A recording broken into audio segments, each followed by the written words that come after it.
आप शिक्षक परिवार से हैं, नशा मुक्ति केंद्र जैसे तमाम आप जिन जनहितकारी अभियान चला रहे हैं, लेकिन आज देश और प्रदेश में और विदेशों में जिस प्रकार से नशा को लेकर युवा पीढ़ी बर्बाद हो रही है, शिक्षा का दोहन हो रहा है, इस संदर्भ में आप अमृतवाणी प्रस्तुत करने का कष्ट करें। नमो नारायण।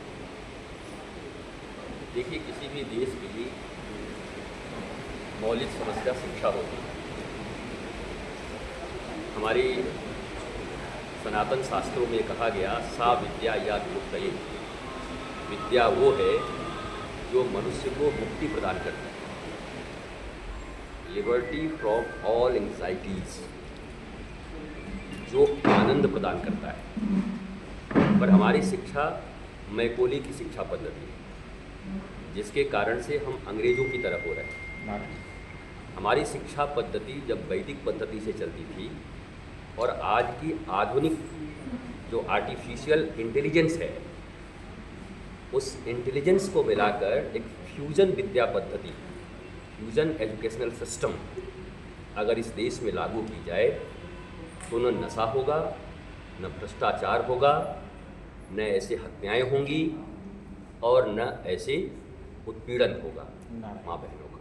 तो उसका मौलिक कारण है हमारे आध्यात्मिक शिक्षा पर ध्यान नहीं देना। हम जॉब के लिए, नौकरी के लिए पढ़ाई करते हैं, पैसों के लिए पढ़ते हैं।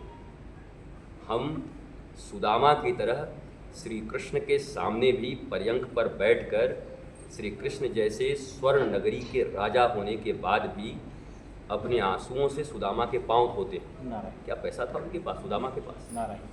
तो हम उस शिक्षा पद्धति को वापस लाएंगे तो पुनः भारत विश्व गुरु बन सकता है। आज तो विश्व गुरु चाइना को ही मानेंगे।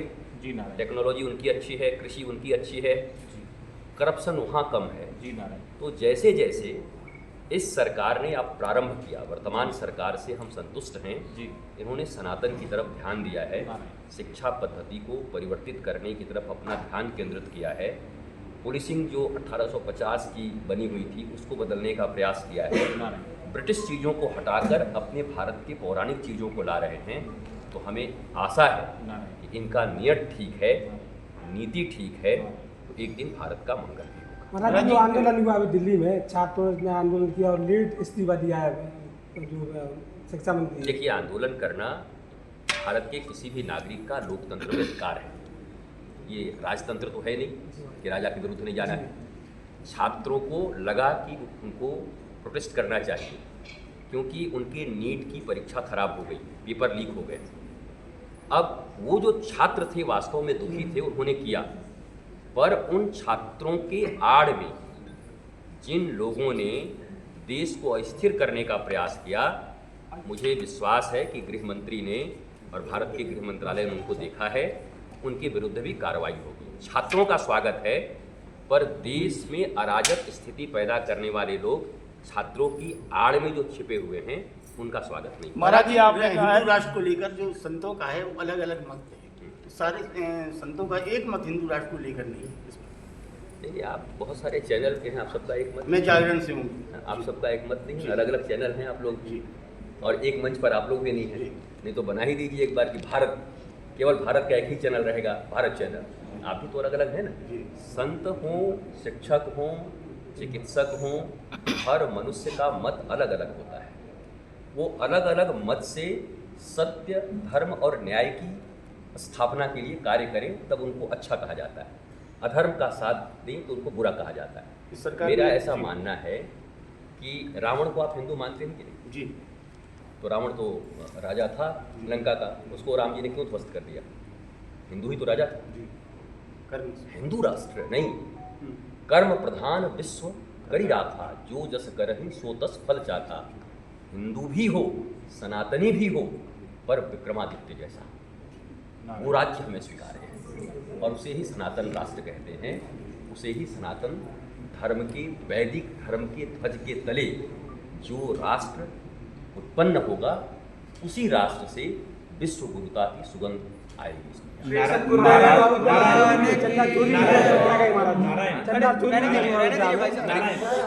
ऐसा है, बचपन में सरस्वती पूजा होता था, जगह जगह अभी भी करते हैं, आपने भी किया होगा, जी महाराज। दुर्गा पूजा भी किए होंगे। तो 8-10 अच्छे बच्चे होते थे, उसमें 1-2 चंदा चुराने वाले भी होते थे कि नहीं?